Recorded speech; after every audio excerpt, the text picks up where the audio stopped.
Que Dieu vous bénisse tous abondamment. C'est le frère Stéphane. Bon, on va pas entrer dans trop le détail. Nous allons un peu parler, avoir une conversation. Prions le Seigneur. Éternel Dieu des armées, Dieu de gloire et de miracles, Dieu d'Abraham, d'Isaac, de Jacob. Seigneur, je demande que tu puisses ouvrir nos yeux et nos oreilles spirituelles afin que lorsque, Seigneur puissant, je vais, Seigneur puissant, être utilisé par toi comme un instrument par éternel, que ton peuple entende, non seulement dans le physique, mais qu'ils entendent aussi dans le spirituel. Au nom de Jésus-Christ. Amen. Très chers frères et sœurs, c'est une chose vraiment bénie. Parce qu'aujourd'hui, j'ai senti, je crois bien que j'ai aussi le Saint-Esprit, mais j'ai senti cette envie de partager avec vous dans Actes, chapitre 2, verset 38. La parole de Dieu dit, Actes 2, 38. Pierre leur dit, répentez-vous et que chacun de vous soit baptisé au nom de Jésus-Christ pour le pardon de vos péchés et vous recevrez le don du Saint-Esprit. Nous allons parler pour quelques 5 minutes. Attendez, je prends un peu ma montre ici. Oui, bon, on va parler pour 5 ou 10 minutes parce que YouTube ne permet pas qu'on puisse parler pour plus de temps que ça. Je ne sais pas pourquoi. Comme je disais, le don du Saint-Esprit, c'est un don. Vous voyez, il a bien dit, vous allez recevoir le don du Saint-Esprit. Le Saint-Esprit, c'est quelque chose qui est donné à une personne. C'est quelque chose que le Seigneur lui-même, Dieu lui-même, vient et donne le Saint-Esprit. Mais maintenant, la question se pose, comment est-ce qu'on reçoit le Saint-Esprit? Comment est-ce qu'on a le don du Saint-Esprit? Mais Pierre a bien dit, il leur a dit, répentez-vous et que chacun de vous soit baptisé. Répentez-vous, c'est la première étape. Vous voyez, c'est une séquence d'étapes pour recevoir le Saint-Esprit. La première étape d'abord, c'est se repentir. Et dans le sens que Pierre a utilisé repentir ici, c'est le pardon des péchés, oui, mais ce n'est pas « Oh Seigneur, pardonne-moi », le pardon des péchés qu'on demande à Dieu quotidiennement. Non, non, non.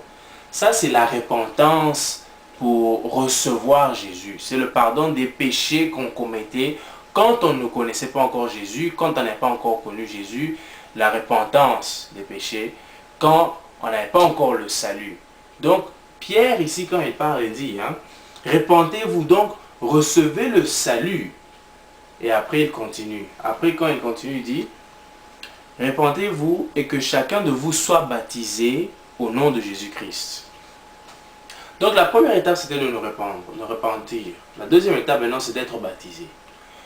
On dit bien au nom de Jésus-Christ. Et je pense bien qu'ici, il parle du baptême de l'eau, pas du baptême du Saint-Esprit. Parce que si c'était le baptême du Saint-Esprit dont il parlait là, il n'allait pas maintenant dire que faites ceci, faites cela, et vous recevrez le don du Saint-Esprit. Non, non, non. Il aurait bien précisé. La Bible est une Bible très claire, mes frères et sœurs. Alors il a dit, répentez-vous et soyez baptisés. Donc, demande pardon à Jésus, réconcilie-toi avec Jésus-Christ. Et puis maintenant, tu vas recevoir le pardon des péchés. Quand tu te réconcilies, quand tu es baptisé, tu reçois pour le pardon des péchés. Et après, tu reçois le don du Saint-Esprit. Mais une chose que j'ai remarqué, mes frères et sœurs, quand il dit répentez-vous, répentez-vous, ça veut dire demander pardon pour les péchés. Quand il dit soyez baptisés, le baptême c'est quoi? Le baptême, on te prend, on t'immerse, on te plonge dans l'eau et on te fait sortir. Ça représente la résurrection. Amen. Amen. Oui, merci Seigneur. Ça représente être mort avec Jésus-Christ et être ressuscité avec Jésus-Christ. C'est-à-dire, c'est un symbole pour le monde entier, que tous les yeux puissent voir que non, cette personne-là est en train de suivre Jésus, cette personne-là est chrétienne. C'est un miracle d'ailleurs même. Bon. On dit maintenant que le baptême là, comme tu es mort et ressuscité avec Jésus-Christ, Pierre continue bien, il dit, répentez-vous et que chacun de vous soit baptisé au nom de Jésus-Christ pour le pardon des péchés. C'est-à-dire que la première étape qui est la repentance et la deuxième étape qui est être baptisé, les deux là sont faits pour le pardon des péchés. J'espère que vous me suivez bien, mais parce que c'est une chose très difficile à expliquer. Pour recevoir le don du Saint-Esprit, il faut d'abord il faut d'abord se repentir, donc avoir le salut, qui est aussi le pardon des péchés, recevoir le pardon des péchés, et il faut être baptisé pour le pardon des péchés. Connecter les deux. Qu'est-ce qu'on a? Réponds-toi, tu as le pardon des péchés. Sois baptisé, tu as le pardon des péchés. C'est-à-dire que simplement, pour que tu puisses recevoir le don du Saint-Esprit, fais-te pardonner de tes péchés. C'est pourquoi vous allez voir, mes frères et sœurs, que ces étapes ici que je vous ai données, ce n'est pas quelque chose de rigide. Non, non, non. Loin de là. Ce sont des étapes que Dieu lui-même a ordonnées. C'est la séquence normale des choses. Mais Dieu est un Dieu souverain. Oh, merci Seigneur.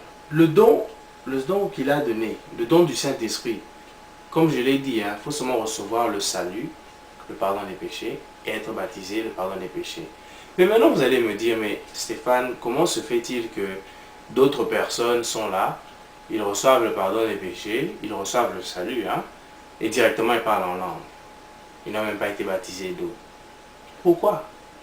Parce que comme je l'ai dit bien avant, le repentir et le baptême, ça se connecte. C'est le pardon des péchés. La vraie étape à suivre, mes frères et sœurs, pour recevoir le don du Saint-Esprit, c'est le salut même. C'est ça la vraie étape à suivre. Oui, j'espère que vous avez compris. C'est pour cela que maintenant vous allez voir que d'autres personnes, ils sont sauvés. 2 minutes plus tard, ils parlent en langue. Et ils sont baptisés du Saint-Esprit. Ou d'autres, ils sont sauvés, ils sont baptisés, et 20 ans plus tard, ils parlent en langue. Donc je prie vraiment que ce sujet très délicat puisse entrer dans vos cœurs et que vous compreniez un peu ce que le Seigneur est en train de dire. J'espère que Dieu et le Saint-Esprit vont encore vous parler encore plus dessus. Bon, si vous avez quelques questions ou quoi que ce soit, contactez-moi à gdchsn1@aim.com. Mon YouTube, c'est, si vous voyez cette vidéo, c'est que vous connaissez déjà mon YouTube. Que Dieu vous bénisse abondamment. Faisons une prière de clôture. Éternel Dieu de gloire, Dieu de bonté et d'amour, je te remercie pour ce petit enseignement que toi tu as donné, pour cette petite exhortation, Yahweh. Seigneur, je ne suis pas digne, mon Dieu, mon roi, papa, mais c'est parce que tu nous aimes. Laisse que ça puisse entrer dans le cœur, Père éternel, de tes enfants, qu'ils puissent recevoir cela, papa, et appliquer dans leur propre vie. Merci Seigneur Jésus-Christ. C'est au nom puissant et glorieux de Jésus que j'ai prié, je dis Amen. Soyez bénis au nom de Jésus.